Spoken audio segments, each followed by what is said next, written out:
مرحبا بكم في ابيزود جديدة ديال البودكاست جيو مكان الابيزود رقم 7. مرحبا بك سي محمد. مرحبا سي عبد الرزاق.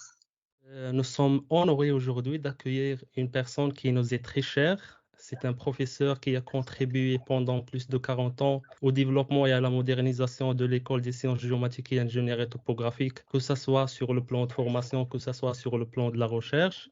Il a également occupé plusieurs postes de responsabilité au sein de l'Institut agronomique et vétérinaire Hassan II et a marqué son empreinte dans cette grande institution. C'est un homme de science ayant des qualités humaines exemplaires, un modèle pour les jeunes générations. La rigueur, le respect, la responsabilité, la sagesse, la modestie, la disponibilité et la générosité, telles sont les qualités qui se dégagent lorsqu'on parle de notre grand professeur, c'est Mohamed Tarid. Marhaba bik Oustad. Merci beaucoup, c'est Abdelrazak, et merci aussi à Si Mohamed El-Bennouni. C'est vraiment un grand plaisir pour moi et un honneur de participer à ce podcast. Et j'aimerais vous féliciter d'abord vous remercier pour l'invitation. Ça me fait énormément plaisir et honneur. Et vous féliciter aussi pour l'initiative. C'est une initiative très louable. Donc, dès que j'ai su que c'est pour ce podcast, donc c'est une cause noble, donc je n'ai pas hésité à participer. Et donc je vous félicite pour l'initiative comme telle parce que c'est un espace, c'est un forum d'échange pour lequel donc nous avons un grand besoin, donc on communique peu ou mal, malgré que nous sommes dans une ère marquée par la multiplicité des médias et moyens de communication, les réseaux sociaux, etc. Mais la communication reste un peu faible du fait que l'information en quelque sorte est diluée et l'information est fragmentée aussi. Et donc cet espace vient pour délimiter un espace propre, bon bien sûr propre à la géomatique, mais il est ouvert à tout un chacun et c'est un espace qui va nous permettre d'échanger. J'espère qu'à l'avenir on peut diversifier un peu les thèmes d'échange. Toute thématique, que ce soit technique ou de développement, serait la bienvenue et donc intéresserait l'ensemble des auditeurs et ceux qui suivent un peu le podcast. Avant de partir sur les 3 points qui sont les points principaux de la discussion, qui seront la formation, la profession des ingénieurs topographes et aussi la recherche à l'Institut agronomique et vétérinaire, je vous laisse le soin de nous présenter juste un aperçu sur votre long parcours, que ce soit académique ou bien professionnel. Je pense que la plupart, ils ont déjà eu des cours avec vous, mais quand même, je vous laisse le soin de nous présenter un aperçu sur votre parcours. Bien, pour ce qui est du parcours, d'ores et déjà, je peux dire que c'est un parcours qui est un peu atypique, vu que je n'ai pas suivi un petit peu le parcours traditionnel, usuel que suivent les ingénieurs.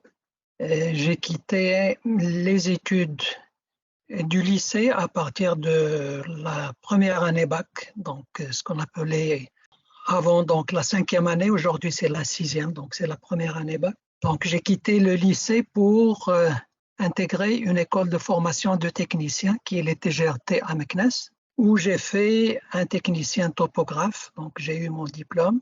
Et juste après, j'ai été affecté à l'Agence nationale de la conservation foncière du cadastre et de la cartographie. Et j'ai travaillé un moment à la centrale, puis j'ai été au cadastre de Meknes. Et après, j'ai été mis à la disposition de l'école comme assistant pour les travaux pratiques, donc dans la même école que j'ai fréquentée pour avoir mon diplôme. Mais la fougue et l'amour des études est resté quand même très, très ancré. Et tout en étant à l'école TGRT, donc j'ai préparé mon bac libre la première année, donc que j'ai eu. Donc j'ai passé mon bac au lycée Moulay Ismail. Et après, j'ai préparé le concours d'entrée à l'Institut agronomique et vétérinaire Hassan II durant la 2e année. Donc, si vous voulez, j'ai exercé 2 ans en tant que technicien, durant lesquels j'ai pu avoir mon baccalauréat, puis le concours d'accès à l'Institut, et j'ai accédé à l'Institut agronomique et vétérinaire Hassan II, où j'ai préparé mon diplôme d'ingénieur d'application. Donc, dans le temps, c'était des formations de 4 ans.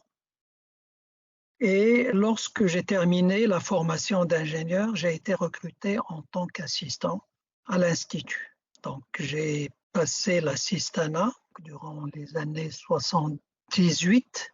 Et après avoir réussi l'assistanat, j'ai été au Canada, donc à l'Université Laval, où j'ai fait un master en photogrammétrie, donc de 79 à 82. À 82, donc, je suis rentré en tant qu'assistant, enfin maître assistant, donc j'ai enseigné la photogrammétrie.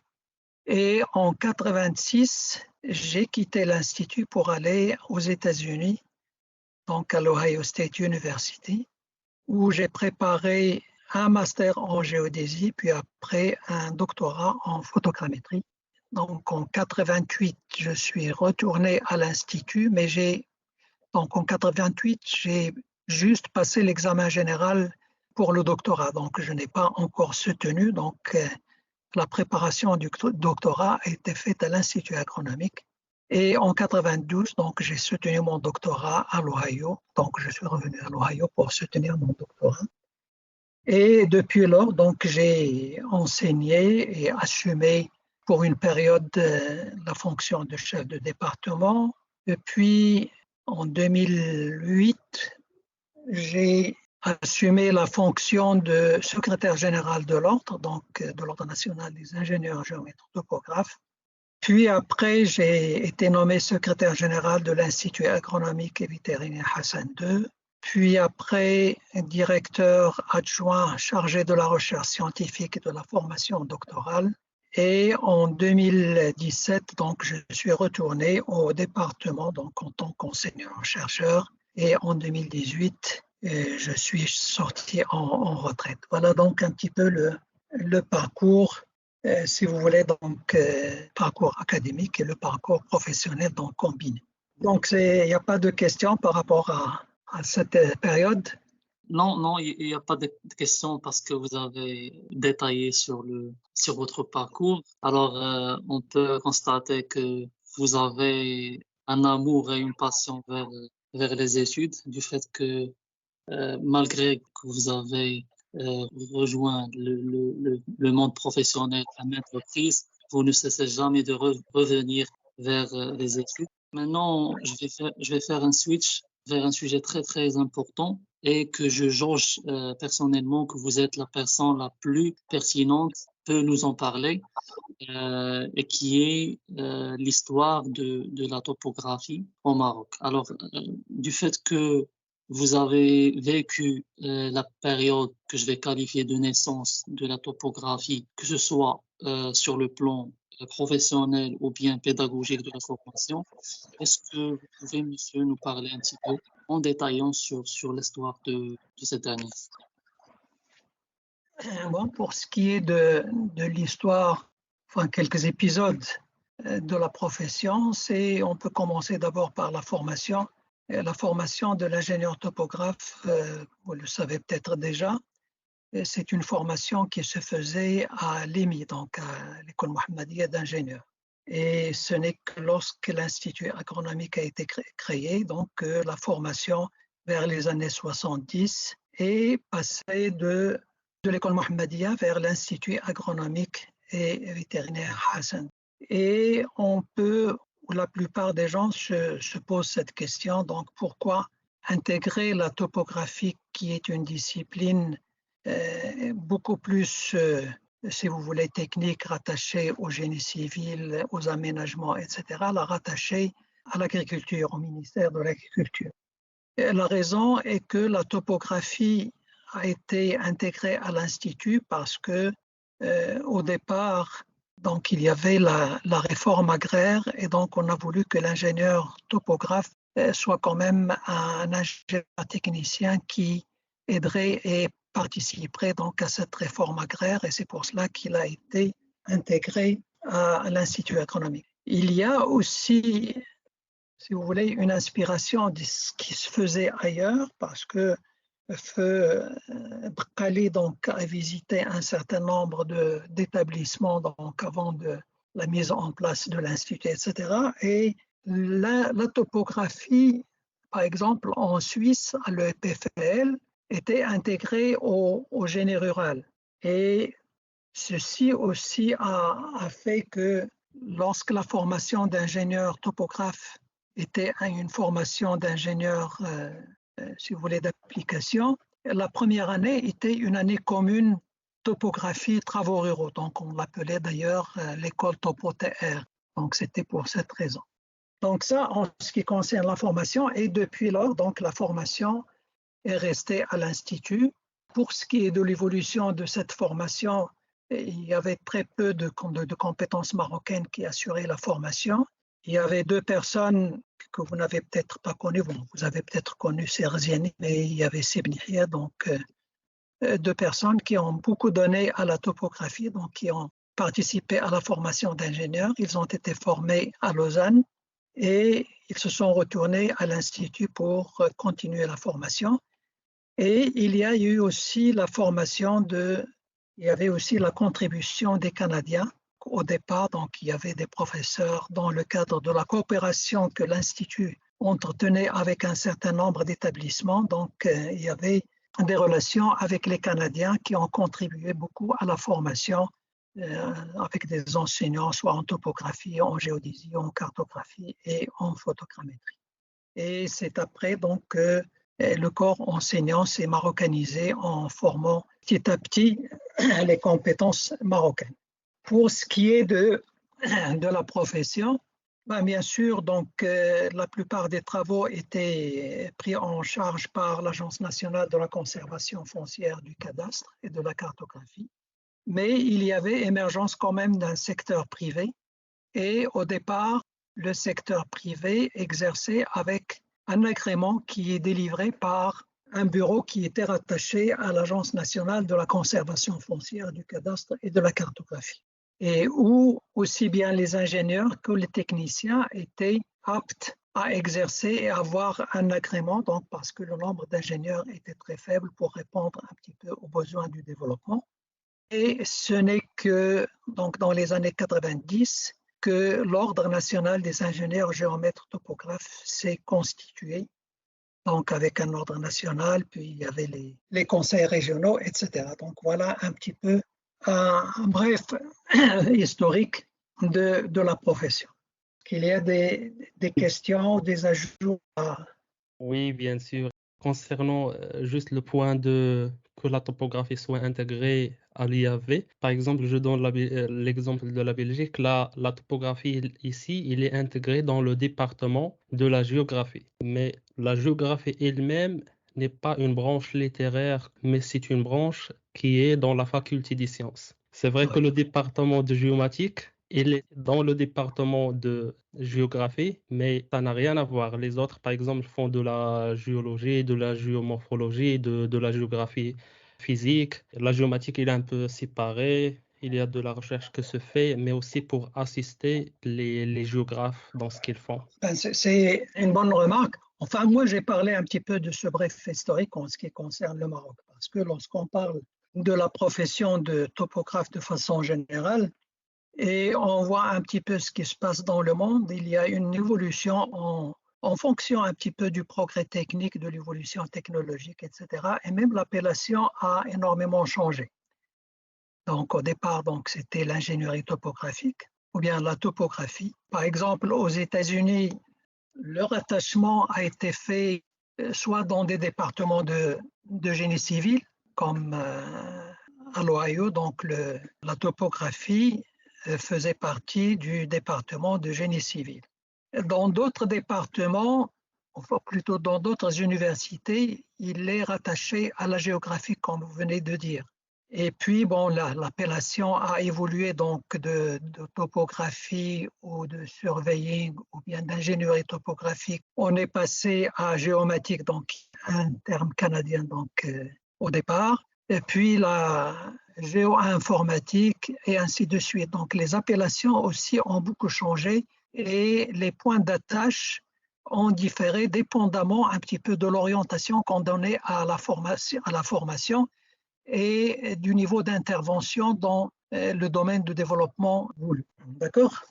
Oui, d'accord. Et concernant la durée de formation, En fait, nous avons assisté juste à la formation lorsqu'on est diplômé dans 5 ans, mais ils nous ont informé qu'auparavant, c'était, je pense, 6 ans pour avoir le diplôme d'ingénieur. Donc, dès le départ, comment ça a évolué le titre du diplôme et la durée de formation? L'évolution, bon, il y avait les ingénieurs d'application. Ce n'est pas seulement au niveau de l'IAV, enfin pour la topographie, mais il y avait d'autres écoles qui formaient des ingénieurs d'application comme l'INSEA, comme l'école des mines, etc. Donc il y avait dans d'autres écoles d'ingénieurs où la formation ne durait que 4 ans pour former des ingénieurs d'application. Puis il y avait le syndicat des ingénieurs qui a milité pour une uniformisation du corps d'ingénieurs. Donc au lieu d'avoir des ingénieurs d'application, des ingénieurs d'État, parce que bon, les ingénieurs d'application, effectivement, ils se sont plaints, ils ne se considéraient pas comme ingénieurs à part entière, vu le nombre d'années, etc. Donc, ils se sentaient un peu démunis. Et donc, le syndicat des ingénieurs a milité et bataillé pour que la formation soit uniforme. Et donc, après cela, donc, il y avait uniformisation et on s'est aligné sur 6 années qu'il y avait à l'école Mohammedia pour les agronomes et les vétérinaires, etc. Donc, c'est 6 ans. Et ça a duré un certain moment. Ça a des avantages certains parce qu'une année supplémentaire permettait un petit peu de faire ou d'initier un peu la recherche. Vous avez certainement remarqué, vous qui avez fait 5 ans, que 6 mois étaient un peu courts pour entamer une recherche et la finaliser. Et donc, la 6e année donnait quand même, si vous voulez, une ouverture pour entreprendre et développer une recherche au niveau des écoles d'ingénieurs. Puis après, avec l'arrivée des années préparatoires et l'arrivée d'autres écoles d'ingénieurs, donc il y avait 2 années prépa et 3 années pour former les ingénieurs. Bon, on s'est dit, bon, on désavantageait quand même nos ingénieurs à les former sur 6 ans, alors que les autres forment sur 5 ans avec 2 années prépa et 3 années de formation d'ingénieur. Et c'est pour cela qu'on est revenu. Donc, c'est pour se soumettre un petit peu à la réglementation en ce qui concerne le ministère de l'Enseignement supérieur. Et donc, on est revenu à 5 ans. Sauf pour la médecine vétérinaire, bien sûr, qui s'alignait sur la médecine humaine, qui n'a pas pu donc revenir à 5 ans, mais la formation d'ingénieur est revenue à 5 ans. Voilà, donc ça complète un petit peu cette historique et cette affaire de 4 ans, 6 ans et 5 ans. D'accord. Et concernant à une époque où il y avait le besoin de constituer ou bien de fonder le programme pour la formation, il y avait des coopérations avec les Canadiens et aussi des séjours ou bien des doctorats des Marocains au Canada. Est-ce que ça a été financé par les Canadiens ou bien par le Maroc? Pour la formation, donc il y avait deux époques. Donc une formation pour les masters ou pour aller vers ingénieur d'État, puisque nous étions formés ingénieurs d'application. Donc c'est une coopération canadienne et la formation des formateurs faisait partie donc de ce programme de coopération avec les Canadiens. Et donc le financement des formateurs qui allaient se former au Canada était pris en charge par la coopération canadienne, donc l'ACDI, Agence canadienne de développement, donc l'ACDI, qui a pris en charge donc les bourses pour les étudiants marocains qui allaient se former au Canada. La deuxième partie ou la deuxième époque, c'est pour la formation des docteurs. Et là, il y avait un grand projet donc de coopération entre l'Institut agronomique et les Américains, donc qui était géré par l'Université de Minnesota. Et ça a été beaucoup plus pour la formation en sciences agronomiques et vétérinaires. Ce n'est que tard que les topographes ont été intégrés donc à ce programme. Et donc c'est dans ce cadre-là que ceux qui se sont formés aux États-Unis donc, ont bénéficié d'une bourse américaine à travers le projet qu'on disait projet Minnesota. Mais la formation a été diversifiée, donc il y avait des formateurs qui ont été formés en Belgique, d'autres en France, donc à l'IGN, d'autres ont été même au Japon comme Seroshdi. et ainsi de suite. Donc, c'est une formation qui est un peu diversifiée. Donc, les enseignants cherchaient donc les ouvertures et là où il y a ouverture et un support financier, ils allaient faire leur doctorat. Ok, je vais retourner vers le volet profession. J'ai une question qui concerne la constitution de l'Ordre national des ingénieurs géomètres topographes. Est-ce que lors de la création, vous étiez concerté en tant que coprofessoral, vous avez participé, par exemple, à la rédaction de la loi 3093, vous avez contribué par des remarques, des recommandations. Est-ce que vous pouvez nous parler un petit peu sur cette thème?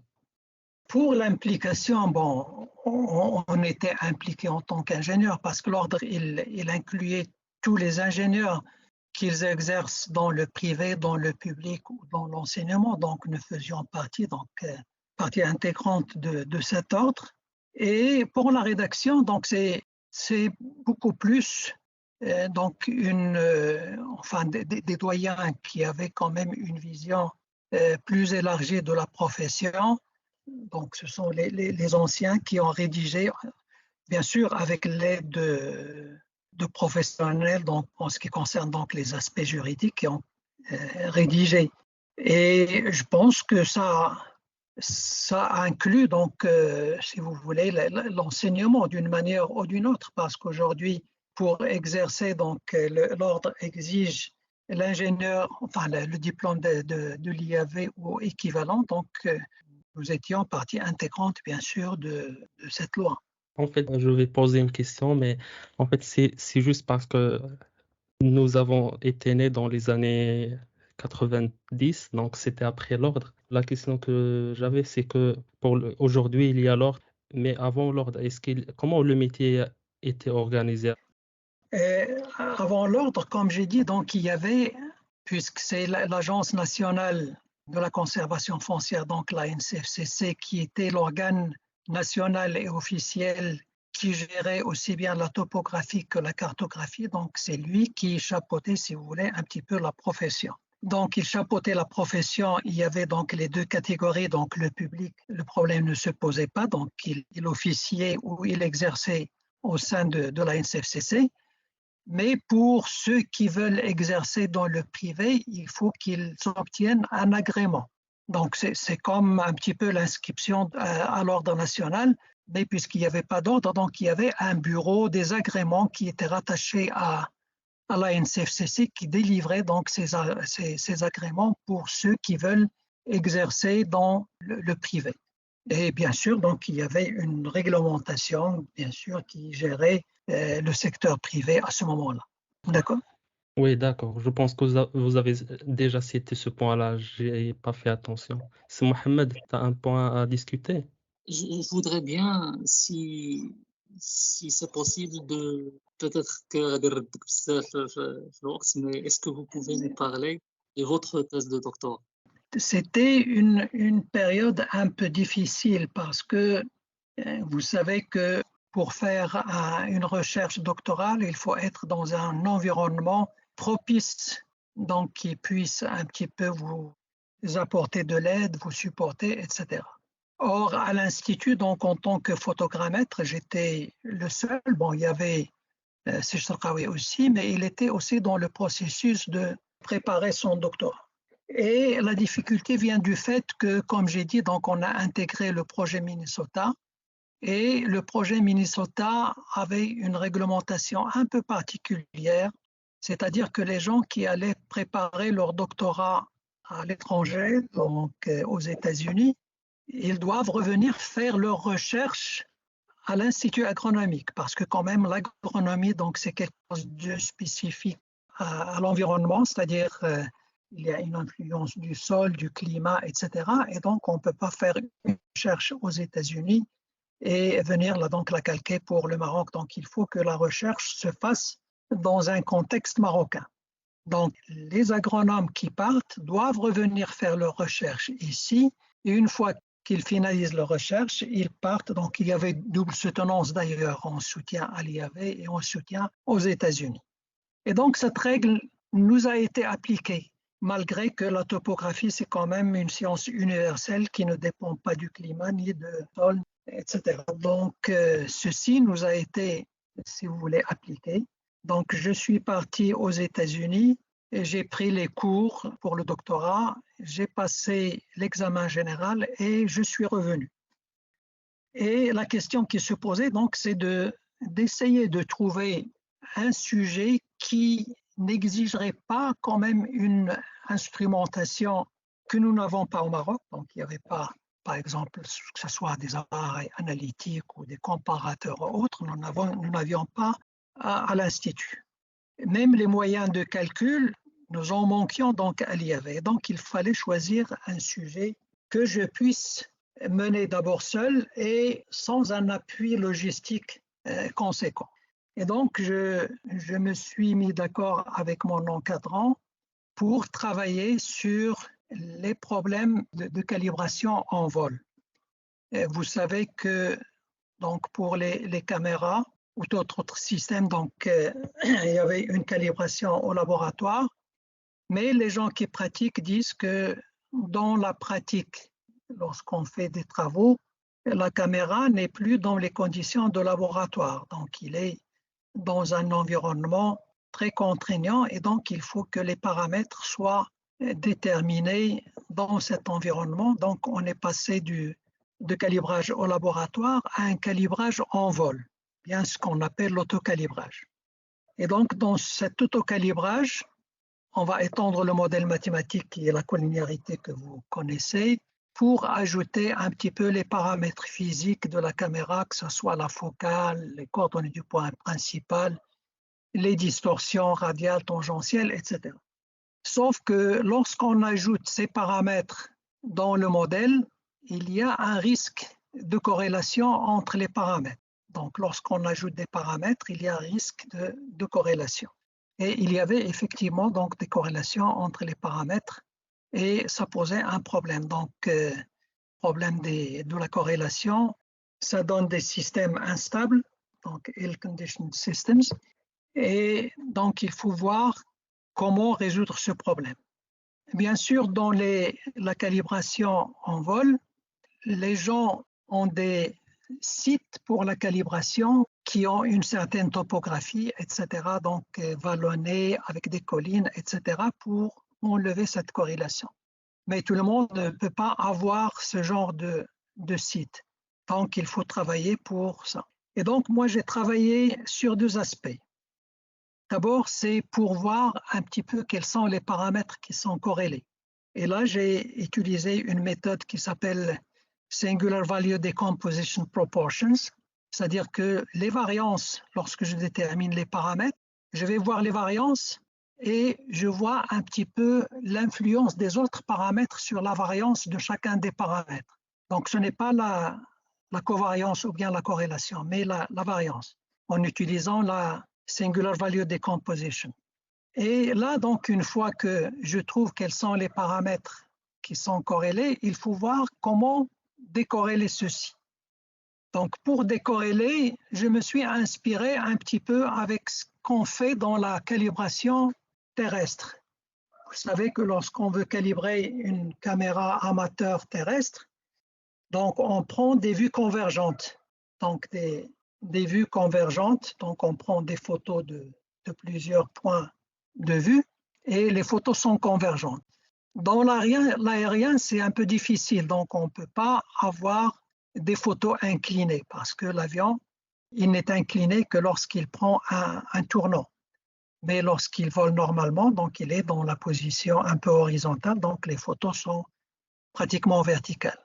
Et donc, comment avoir ces photos inclinées? Donc, j'ai eu recours à des simulations et donc j'ai développé une méthode qui s'appelle POP, pseudo-oblique photographie, c'est-à-dire que je prends des photos parfaitement donc presque verticales et après je les transforme en photos obliques, mais c'est une transformation mathématique et non pas physique.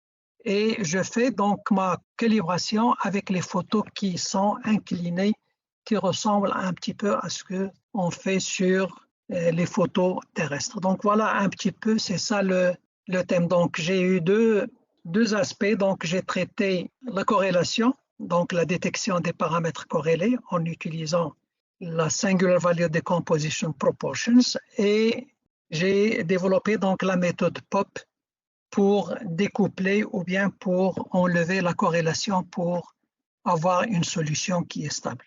Donc voilà, j'espère que ça a répondu à ta question, c'est Mohamed.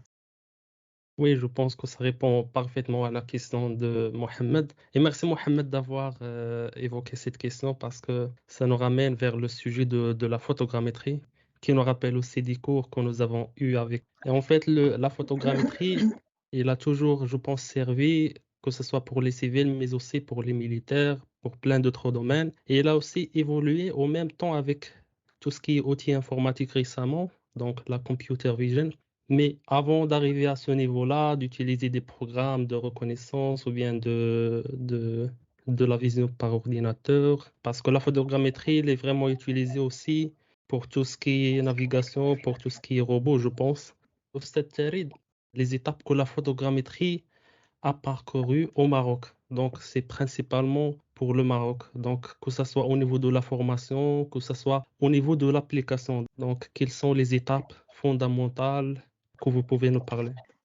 Bien, pour la photogrammétrie, l'évolution en ce qui concerne donc, cette discipline, on revient toujours vers l'Agence nationale de la conservation foncière. Donc, la prise de vue, donc on commence d'abord par la prise de vue.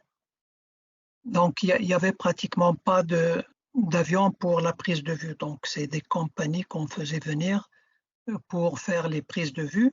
Et les traitements, donc la restitution se faisait sur des appareils analogiques. Donc la formation aussi topographie, donc comme j'ai dit, donc il y avait la coopération canadienne qui a essayé d'équiper un petit peu les laboratoires et les équipements que nous avons eus, je ne sais pas si vous vous rappelez, donc nous avions des appareils analogiques, donc si vous voulez, donc optiques basés sur l'anaglyphe comme le SFOM et les DP, donc sur lesquels nous formions.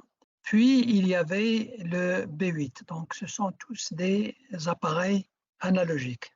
Au niveau de la conservation foncière, donc il y avait les appareils analogiques, il y avait des Planimat, il y avait des A7, donc c'est des appareils huile Zeiss pour la plupart, où on faisait de la restitution.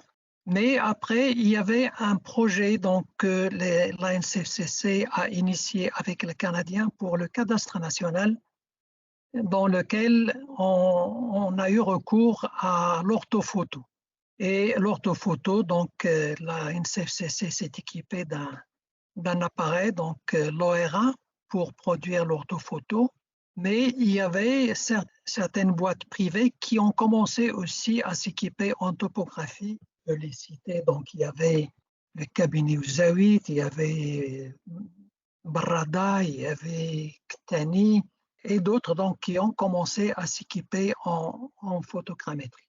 Donc ça c'est pour la restitution et pour l'orthophoto. Après donc ça a évolué et lorsque en 88, donc lorsque je suis revenu des États-Unis, j'ai eu un don de mon encadrant, donc de son laboratoire, d'un monocomparateur, parce que nous n'avions pas de comparateur pour mesurer donc les coordonnées images, et nous avions juste les appareils analogiques.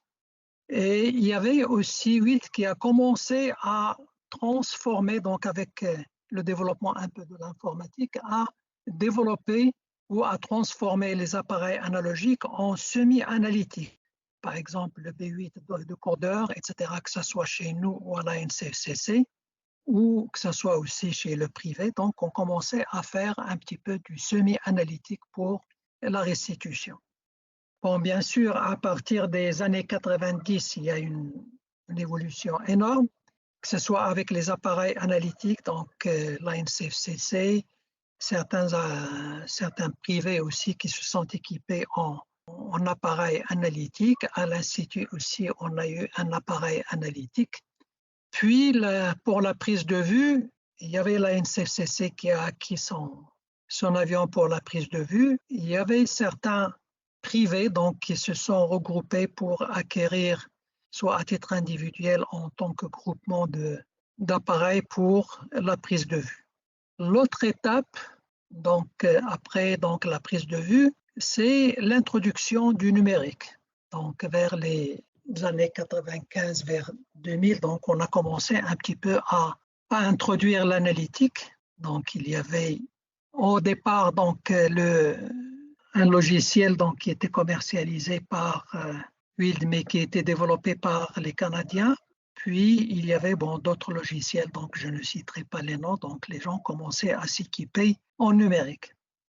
Et là, étant donné que les caméras numériques n'étaient pas encore très développées, donc il fallait scanner. Donc il y avait en premier l'ANCFCC qui s'est équipée d'un scanner. Et donc pour le privé qui réalisait des travaux pour le compte de l'ANCFCC, il y a la prise de vue, mais le scannage est fait au niveau de l'ANCFCC et on leur livre les photos scannées pour pour faire la restitution.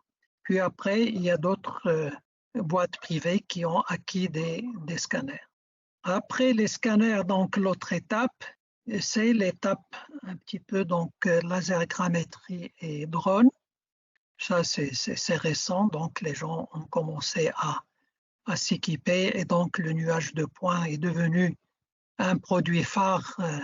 Il y avait des appels d'offres pour, si vous voulez, donc lever LIDAR avant même que les gens se soient équipés. Donc c'est un appel d'offres qui a été lancé un peu par, je ne sais pas, un ministère pour les côtes marocaines, pour un lever des côtes marocaines, etc. Donc voilà un petit peu pour ce qui est de l'évolution en ce qui concerne l'équipe. Mais je ne sais pas, donc on ne peut pas parler de cette évolution sans parler un peu de la formation. Je ne sais pas si vous acceptez ou bien bien sûr. On peut continuer. Pour la formation d'ingénieurs, pour les programmes donc avec la loi 0100, donc il y avait donc le règlement sur l'accréditation. Et vous savez que conceptuellement, pour la construction de programmes, c'est un processus qui est un peu itératif, mais qu'on peut aborder un peu à reculons. C'est-à-dire que si on veut former un profil et on veut construire le cursus pour ce profil, d'abord on cible le domaine pour lequel, ou bien les utilisateurs et le domaine pour lequel on forme. Et à partir de là, on fait une description des postes, donc qu'est-ce qu'on veut former, un profil ou plusieurs profils, voir un peu les compétences que l'on doit donner à ces profils pour assumer donc ces postes. Et une fois qu'on a défini les compétences, donc on voit un petit peu les connaissances sous-jacentes qu'on doit mettre pour pouvoir construire ces composants. Donc ce sont là, on commence à définir les cours, donc les connaissances et puis les outils. Et là, c'est un va-et-vient donc entre l'utilisateur et le formateur pour essayer de faire des réajustements et arriver à un équilibre. Mais comme vous savez, lorsqu'on forme, on forme d'abord pour un domaine particulier. Et donc ça, c'est le noyau, si vous voulez, de la formation, comme pour nous, c'est la topographie, la géodésie, etc. Mais le domaine n'est pas étanche. Comme vous le savez, donc il y a les limites entre domaines sont un peu floues et donc il y a des chevauchements ou bien des recouvrements entre les domaines. Donc lorsqu'on parle du domaine de la topographie, on ne peut pas l'isoler un petit peu des problèmes d'aménagement, des problèmes de voirie, des problèmes d'environnement, etc. Et c'est à ce moment-là qu'on va voir un petit peu quelles sont les connaissances connexes qu'on doit donner à l'ingénieur pour pouvoir faire les travaux donc dans ces zones, si vous voulez, de recouvrement, ou au moins discuter avec les autres corps de métier techniquement par rapport à ces questions. Et donc là, l'importance qu'on donne aux sciences connexes dépend un petit peu de cette marge ou bien de la zone de recouvrement jusqu'où on peut l'étendre.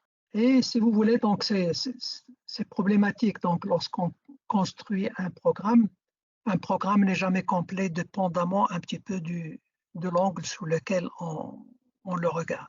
D'ailleurs, lorsqu'on fait des évaluations pour les réaccréditations et on invite les utilisateurs, donc chaque utilisateur tire un petit peu la couverture de son côté.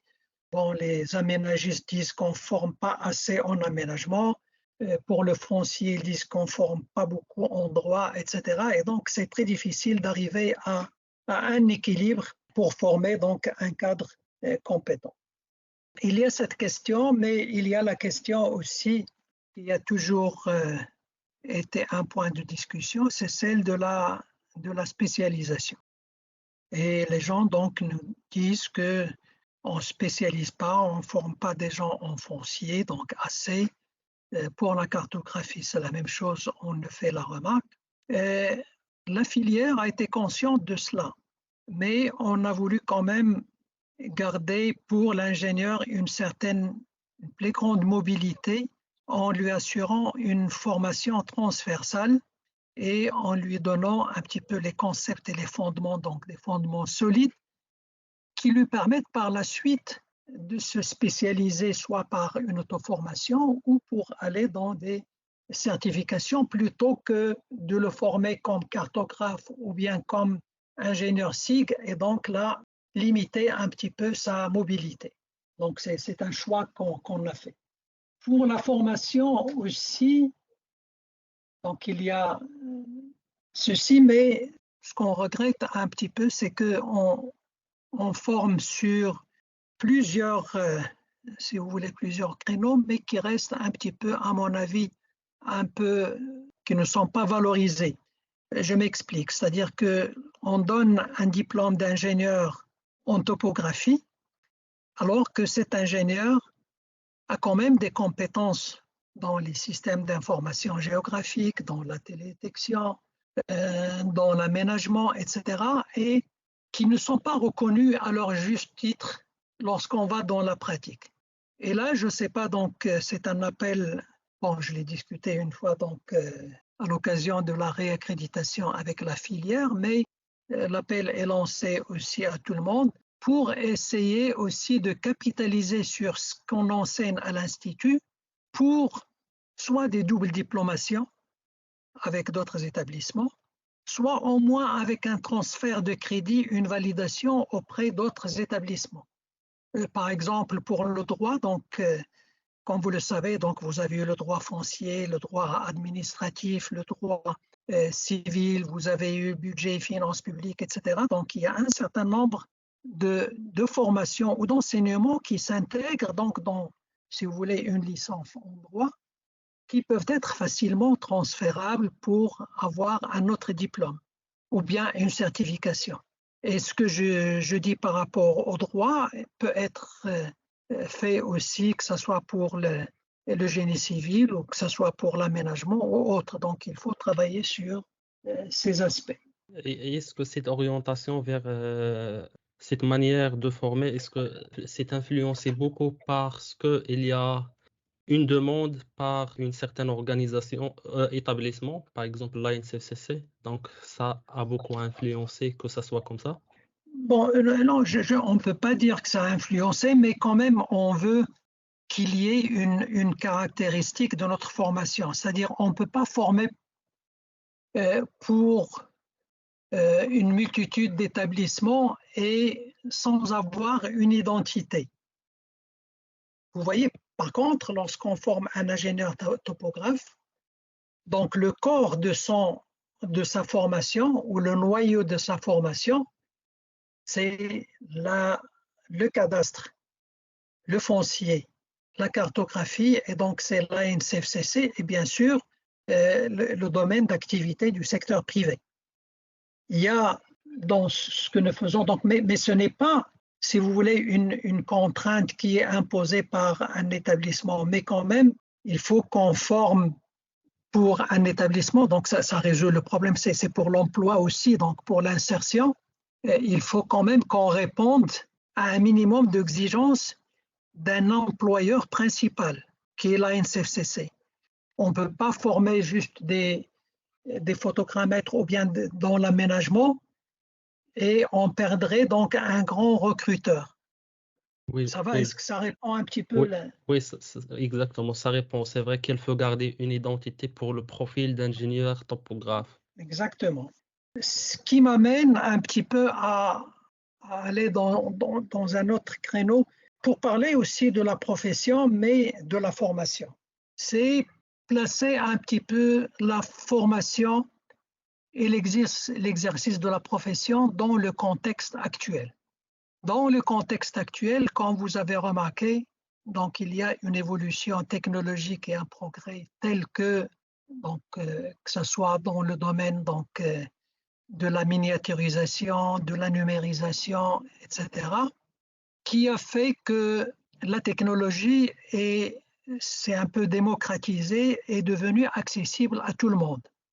Par exemple, vous avez parlé de la photogrammétrie.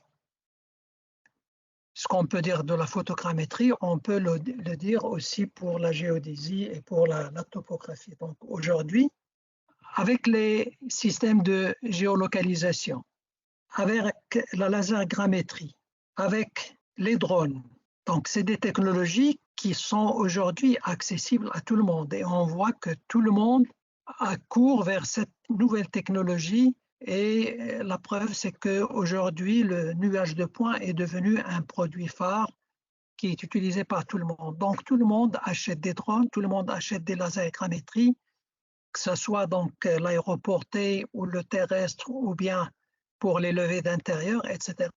Et là, on se pose la question, est-ce que ce n'est pas un danger pour la profession? Je pense que tout le monde s'est posé cette question lorsqu'on voit un peu tout le monde qui peut avoir accès à l'imagerie. Les traités, donc les logiciels sont devenus accessibles, etc. Donc, est-ce que ça ne constitue pas un danger pour la profession? Ben, bien sûr, des fois, il ne faut pas voir juste les utilisateurs de ces technologies, mais il faut voir un petit peu le besoin et l'utilisation qu'on en fait. Et là, la question qui se pose, c'est, étant donné que les gens commencent à peuvent acquérir les données eux-mêmes, enfin longtemps, l'ingénieur topographe ou l'ingénieur géomètre topographe a été considéré comme un producteur de l'information.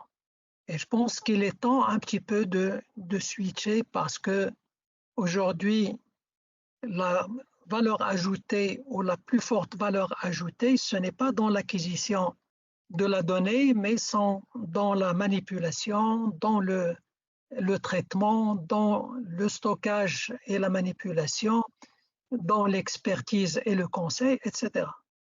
Et donc là, l'esprit, aussi bien dans la formation que dans la profession, doit un petit peu faire un shift dans ce domaine. Donc, il y a de nouveaux critères, donc, enfin plutôt de nouveaux métiers qui émergent. Donc, avec le deep learning, donc tout ce qui est intelligence artificielle, il y a les big data et il y a aussi tout ce qui est data analyst, etc. Est-ce qu'il ne faut pas un petit peu faire un shift pour évoluer vers des métiers de conseil, d'expertise, de traitement de la donnée, en plus, bien sûr, de l'acquisition. Parce que l'avantage que nous avons par rapport aux autres qui se disent pouvoir acquérir de l'information, c'est que nous connaissons un peu les fondements et les concepts, aussi bien pour l'optimisation, parce que lorsqu'on va acquérir un nuage de points, les autres ne peuvent pas dire donc quelle densité il nous faut pour telle application, quelle précision il faut. Est-ce que ce n'est pas surdimensionné et donc ça pose un problème au niveau des moyens de traitement et des moyens de stockage?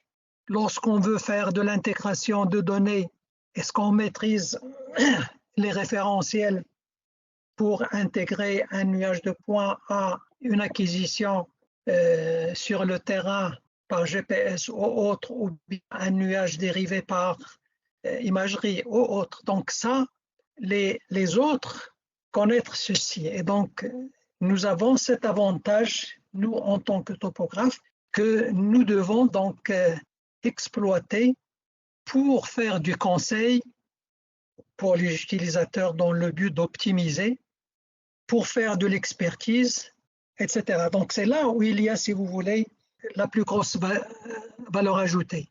On le voit d'ailleurs lorsqu'on voit un petit peu un bureau d'études avec un topographe. Le topographe, l'investissement, il est énorme en termes d'équipement. Le travail est exténuant sur le terrain, alors que pour le bureau d'études, donc lorsqu'on est dans la télédétection ou bien les systèmes d'information géographique, il faut avoir un logiciel, un système de traitement, et on peut donc faire les traitements. Donc, vous voyez un petit peu ce que je... Oui, oui, c'est une question dans ce sens, mais vous avez déjà répondu du fait que vous avez parcouru un long cheminement d'une dizaine d'années dans le domaine. Je voulais avoir votre réflexion sur la profession. Qu'est-ce que vous voyez? Qu'est-ce qui va pas? Mais c'est ce que vous venez de citer qui est très important, c'est de faire ce switch, faire tout ce qui est expertise, tout ce qui est mettre en valeur et manipulation de la donnée au lieu de juste l'acquisition. C'est très, très important. Ouais, pour vous rejoindre dans la discussion, Oustaz Tariq, vous avez soulevé une question qui est vraiment très importante, c'est concernant l'identité de l'ingénieur topographe, de sa formation et aussi peut-être ses limites d'intervention, ainsi que les points qu'on peut valoriser pour la profession. Et concernant le point de soit l'acquisition de l'information, soit l'accès à l'information géographique, cette question, la première fois qu'on utilise Google Maps, par exemple, lorsqu'on voit que l'accès à l'information, comment il est démocratisé, donc on peut avoir la localisation rapidement dans son smartphone, mais il est toujours essentiel d'avoir un informaticien, ainsi un ingénieur topographe pour tout ce qui est acquisition, mais aussi traitement. Donc, c'est pourquoi il est important de savoir quels sont, par exemple, nos champs d'intervention, est-ce qu'on peut s'ouvrir complètement sur tout ce qui est informatique, sur tout ce qui est analyse de données, sur tout ce qui est développement informatique, sans se vendre comme informaticien. Ça nous ramène vers la question des projets de fin d'études parce qu'en fait, j'ai remarqué que la plupart ou bien la majorité des PFE, ils s'orientent de plus en plus vers tout ce qui est utilisation de drones, scanners, développement informatique des applications, réalité augmentée, réalité virtuelle. Est-ce que vous pensez que c'est vraiment un bon shift de vraiment s'ouvrir complètement sur ces thématiques ou bien quand même il faut avoir des projets de fin d'études sur la photogrammétrie, sur la géodésie, sur des problèmes de la topographie? Ça, c'est une question très, très importante pour les PFE. Pour les PFE, à un certain moment, nous avions un dilemme. Soit que nous faisions donc des PFE sur de la recherche, si vous voulez, adaptative et pratique pour des thématiques qui intéressent la profession, qui intéressent, enfin, si vous voulez, une recherche pratique, mais on se trouve un petit peu en décalage par rapport à ce qui se fait à l'international si on veut publier, par exemple. Donc, si on reste un petit peu dans les thématiques terre à terre qui intéressent ou qui résolvent un certain nombre de problèmes de la profession, on se trouverait en porte-à-faux par rapport à ce qui se fait à l'international pour ce qui est des publications. Donc ça nous a limité un petit peu dans le temps et donc on était obligé de rester dans des thématiques, si vous voulez, classiques. Mais à ce moment-là, si vous voulez, le privé n'était pas au point de développement qu'il a aujourd'hui. Aujourd'hui, donc, la plupart des boîtes privées, bon, pas la plupart, mais au moins il y a des boîtes qui ont des drones, qui ont des scanners laser, etc. Et donc, il faut quand même que nous soyons à l'avant-garde pour aller dans le sens du privé, mais aussi dans le sens de ce qui se fait à l'international, parce que ça nous permet quand même de faire des publications. Bon, maintenant, vous vous dites, est-ce qu'on n'empiète pas sur les autres domaines? Je ne pense pas, parce que, au contraire, parce qu'on a, comme j'ai dit tout à l'heure, le noyau de la formation, il est resté tel quel. Donc, on n'a pas voulu spécialiser. Donc, la topographie, la géodésie, la cartographie, la photogrammétrie, etc., et les nôtres. Maintenant, il faut initier l'étudiant à d'autres domaines, comme le deep learning, comme vous avez dit, donc la réalité augmentée, etc. Donc plusieurs thématiques qui vont l'introduire et l'aider par la suite dans sa vie professionnelle.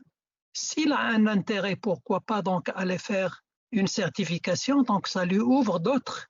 Bon, parce qu'il y a des gens qui ont fait complètement le switch entre le profil original et ce qu'ils exercent aujourd'hui. Aujourd'hui, on trouve des topographes qui sont dans les finances, d'autres qui sont dans d'autres domaines, et c'est une bonne chose. Donc, pourquoi pas? Donc, ça ouvre des perspectives d'évolution dans d'autres domaines. Donc, on n'a pas empiété parce que c'est une formation. Donc, on n'est pas obligé de sortir d'une école de génie civil pour faire du génie civil. On peut toujours faire une certification pour se spécialiser dans les routes ou autres. D'accord? Est-ce que ça répond un peu à la question? Oui, ça répond parfaitement à la question. En fait, nous avons déjà arrivé à 1 heure, donc je me permets de faire le switch rapidement vers le dernier point, qui est le point de la recherche, si vous le permettez. D'accord. Donc, en préparant l'épisode, j'ai lu une présentation dans laquelle vous avez fait un extrait de texte que je relis. En plus des missions traditionnelles de formation, l'université aura dorénavant la mission de la contribution au progrès scientifique, technique, professionnel, économique et culturel de la nation, en tenant compte du développement économique et social, la maîtrise et le développement des sciences, des techniques et du savoir-faire par la recherche et l'innovation, la valorisation du patrimoine culturel marocain et le rayonnement de ses valeurs ancestrales. D'accord. Comment ça se passe la recherche à l'Institut agronomique et vétérinaire Hassan II et plus spécifiquement à la filière des sciences géomatiques et ingénierie topographique aussi? La recherche, de façon générale, il est problématique lorsqu'on le voit un petit peu sur le problème du financement, parce qu'on ne peut pas faire une recherche sans un financement. Et donc, si vous voulez, lorsqu'on parle de la recherche, on peut distinguer deux types. Donc, il y a la recherche, bien sûr, qu'on fait dans les travaux de fin d'études, les PFE, donc c'est une initiation à la recherche, on peut en parler après, mais la recherche scientifique en tant que telle, comme j'ai dit, il y a deux types. C'est la recherche pour laquelle il y a un financement conjoncturel et la recherche pour laquelle on a un financement structurel et régulier. Je donne des exemples. Par exemple, pour le conjoncturel, vous avez une structure nationale qui vous contacte, soit une agence, soit une commune, qui va vous dire, par exemple, bon, j'ai un problème avec la population, j'ai de l'eau potable, il est bien traité, bien analysé, il n'y a pas de problème, sauf que les habitants trouvent qu'il y a un arrière-goût ou bien une petite odeur. Est-ce que vous pouvez me faire cette recherche? Donc, ils vous financent la recherche, vous faites ce qu'il faut pour essayer d'enrayer un petit peu donc, cet arrière-goût en utilisant donc des produits naturels quelconques, etc. Donc, je ne rentre pas dans la... Et donc, vous finissez votre recherche tout en étant donc bien sûr financé et vous passez à autre chose. Mais donc là, cette recherche que j'ai appelée conjoncturelle, c'est une recherche adaptative qui ne génère pas beaucoup de nouvelles connaissances. Il recycle plutôt de la connaissance et donc une fois que la recherche est terminée, donc vous allez sauter à autre chose. Et donc vous n'avez pas d'axe de recherche, mais c'est des recherches ponctuelles que vous faites en quelque sorte. Donc c'est un sapeur-pompier, vous allez éteindre le feu là où il y a. Donc ça pour le financement conjoncturel. Maintenant, supposons que vous avez un axe de recherche. Quand vous dites, bon, je travaille dans les changements climatiques, je travaille sur la problématique de l'eau, et vous allez contacter un bailleur, donc quelqu'un qui va vous financer la recherche. Ça peut être l'industrie comme ça peut être l'État. On commence un peu par l'industrie, donc les particuliers. Donc vous allez voir quelqu'un, vous lui dites, on est dans un contexte de rareté de l'eau, je veux travailler sur une méthode pour produire de l'eau. Donc je dis n'importe quoi. Donc, il va vous dire, ça va vous prendre combien de temps et ça va vous coûter combien. Là, ce sont deux questions auxquelles vous ne pouvez pas répondre. Et c'est là où les gens disent qu'on ne peut prédire ni le coût ni l'issue d'une recherche. Ça, c'est la première des choses. Mais supposons donc que c'est quelqu'un de compréhensif, donc il va vous financer, donc vous allez engager un thésard sur la problématique. Il passe les 2 années ou 3 années et puis vous invitez donc votre bailleur de fonds, vous lui présentez le travail, donc voilà, on est arrivé à un résultat, donc le travail a abouti à la chose suivante, donc pour produire de l'eau, il nous faut combiner l'oxygène et l'hydrogène. Donc soit c'est quelqu'un qui n'a rien à voir avec la recherche, donc il va vous bouder, il va vous dire donc vous m'avez parlé de l'eau et vous allez me présenter maintenant l'oxygène et l'hydrogène, qu'est-ce que ça va avoir? Ou bien c'est quelqu'un donc qui est mordu par la recherche, il va vous dire bon, et là où est-ce qu'on va? Quand vous lui dites est-ce que vous financez encore des recherches, il va vous dire oui, donc vous lui dites on engage maintenant 2 thésards, un qui va travailler comment produire de l'hydrogène, l'autre comment produire de l'oxygène. Les 2 thésards ont terminé leur travail, vous présentez encore votre travail, vous lui dites donc on a vu que pour produire de l'eau, on a besoin de l'hydrogène, de l'oxygène, maintenant on arrive à produire de l'hydrogène, de l'oxygène. Il va vous dire pour produire 1 litre d'eau, qu'est-ce que ça coûte? Vous lui dites que pour produire de l'hydrogène et de l'oxygène, ça va nous prendre 15 dirhams pour produire 1 litre. Donc, soit qu'il va vous dire autant continuer à acheter de l'eau minérale, soit qu'il va vous dire, bon, maintenant où est-ce qu'on va? Est-ce que dans votre université, il y a un département génie civil ou autre qui peut travailler pour optimiser un petit peu la génération d'oxygène et d'hydrogène pour diminuer les coûts? Donc, il finance ça. Et en fin de compte, donc, vous arrivez à produire de l'oxygène et de l'hydrogène à un prix bas, donc 5 centimes ou 6 centimes, donc il est tout content. Bon, il va vous dire, bon, maintenant, je vais investir dans une usine pour produire de l'eau. Et c'est à ce moment-là qu'il va investir dans le sens économique. Avant, il a investi, donc c'est pour cela qu'on dit que l'investissement dans la recherche, c'est un investissement dans des opportunités d'investissement. Et ils n'ont pas donc un rendement immédiat. Donc, il va investir pour produire de l'eau. Peut-être aussi qu'avec la venue donc, du Covid, il va avoir une autre unité pour la mise en bouteille de l'oxygène pour le distribuer à l'hôpital, etc. Et donc, on va voir un petit peu que c'est des recherches qui ont une forte valeur ajoutée. Donc, ça, c'est si vous trouvez dans l'industrie ou dans le secteur économique quelqu'un qui a du souffle et qui va vous suivre dans ceci. Sinon, il va vous dire, bon, moi, en tant que privé, je suis donc dans le gain et donc je peux financer 1 année, 2 années, mais pas le moyen et le long terme. Donc là, c'est l'affaire de l'État. Bon, vous allez vers l'État, vous lui dites donc j'ai un axe de recherche, il va vous dire d'accord, donc je finance la recherche, mais j'ai d'autres priorités dans l'éducation, dans la santé, dans l'infrastructure. Je ne peux investir dans la recherche que 1% du PIB. Et donc, votre établissement reçoit sa quote-part de l'État, donc une somme, et il a par exemple une dizaine d'unités de recherche. S'il distribue donc cette cagnotte sur les 15, ils auront 10 miettes. Donc, ils ne peuvent rien avoir avec ça.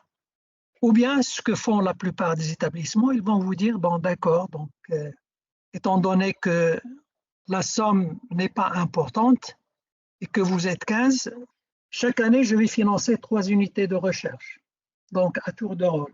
Et donc, vous allez entamer votre recherche, si vous avez donc le financement cette année, et attendre 2 ans pour pouvoir la continuer. Donc, la première année, la 3e année, la 5e année, et après, vous avez des résultats, vous allez dans un congrès international pour les présenter, pour présenter que vous pouvez produire de l'eau avec de l'hydrogène et de l'oxygène. et vous trouvez un Chinois qui va présenter les mêmes résultats avec un coût moindre, etc. Donc, automatiquement, vous mettez votre recherche dans le tiroir et rebolote, il faut voir autre chose. Donc, c'est ça un petit peu la situation pour la recherche au Maroc. Et on revient un peu à la filière. Donc, pour vous dire que les budgets de recherche, il y a un financement de la recherche pour les universités, mais pas pour les écoles d'ingénieurs sous tutelle de ministère.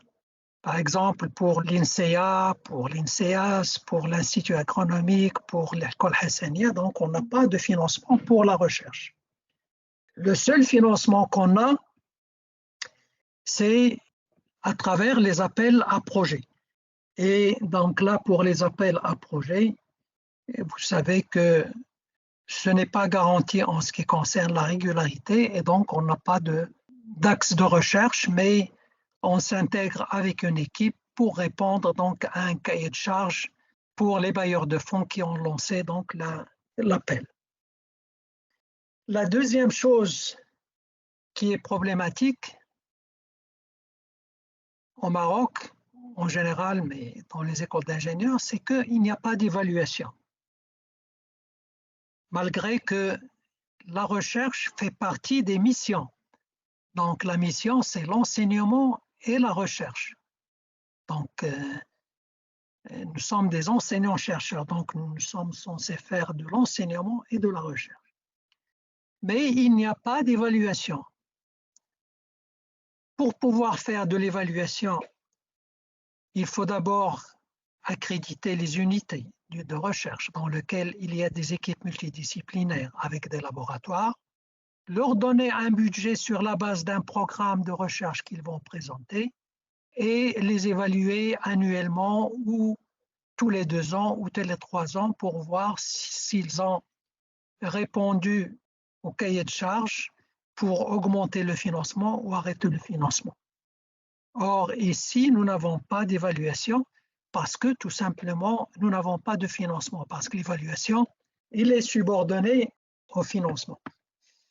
La seule évaluation est faite dans le cadre de l'avancement des enseignants-chercheurs dans lesquels on les évalue sur l'ensemble de publications scientifiques, etc. Mais là encore, donc, ce n'est pas très, très significatif. Ça nous amène un peu vers un autre point. Bon, je m'excuse, est-ce que je peux continuer ou... Oui, bien sûr, bien sûr. Un autre problème qui se pose, c'est celui de la valorisation. C'est-à-dire, lorsqu'on fait de la recherche, et il ne suffit pas seulement d'écrire des articles et de publier, mais il faut valoriser sa recherche par des brevets, etc. Et la valorisation pose un problème, que ce soit au niveau des PFE, que ce soit au niveau de façon générale sur la recherche doctorale. Vous vous êtes peut-être posé la question sur les PFE que nous faisons. Il y a énormément de PFE dans lesquels nous avons développé des produits, que ce soit des logiciels ou autres, qui peuvent être utiles pour la profession. Mais une fois les PFE soutenus, donc ceci est mis dans les tiroirs et ça n'a pas été valorisé. Le problème ici de la valorisation, c'est que on arrive à un point dans le développement où il faut des spécialistes pour optimiser et pour finaliser le produit. Lorsque vous développez par exemple une application informatique, à un certain moment, vous êtes limité parce que vous n'êtes pas informaticien. Et donc, il faut que ça soit pris en charge par un informaticien. Vous avez certainement vu, vous êtes en Belgique et on peut le voir dans d'autres universités, que ce soit en Suisse à l'EPFL ou autre, que dans les laboratoires, nous avons les thématiciens, mais il y a toujours un informaticien et un électronicien. Parce que ce sont là les deux, si vous voulez, créneaux porteurs. Donc, soit vous développez donc, des machines, donc physiques, c'est l'électronique, soit des applications, et donc c'est l'informatique.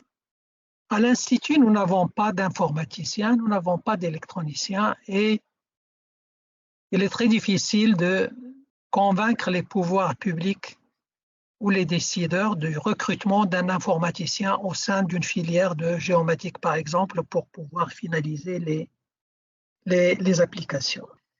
Et la même chose aussi au niveau de l'établissement. Au niveau de l'établissement, donc, il y a la direction de la recherche scientifique et de la formation doctorale, et il y a la direction de la coopération, partenariat et développement. Et généralement ailleurs, c'est de l'une ou l'autre de ces directions, il y a une structure de valorisation. Vous allez toujours trouver une structure attachée à la structure développement ou partenariat qui se charge de la valorisation, qui se charge de la rédaction des contrats, parce que l'enseignant-chercheur n'est pas juriste, donc il ne peut pas connaître les termes juridiques d'un contrat. Et donc, c'est un juriste de la structure de valorisation pour rédiger les contrats de partenariat entre les différents partenaires. C'est cette structure qui se charge de la protection des droits d'auteur, et c'est cette structure qui se charge aussi de la négociation des royalties qui vont découler de dépôt de brevets, etc. Or, dans les établissements donc, de formation en recherche, nous n'avons pas donc ces structures, alors que vous allez les trouver dans la plupart des universités étrangères.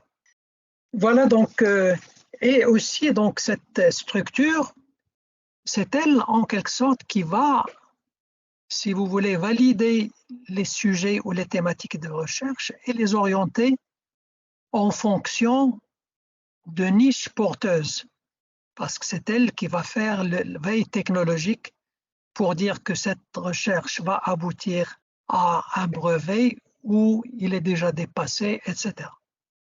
Donc voilà un petit peu un tour d'horizon en ce qui concerne la recherche.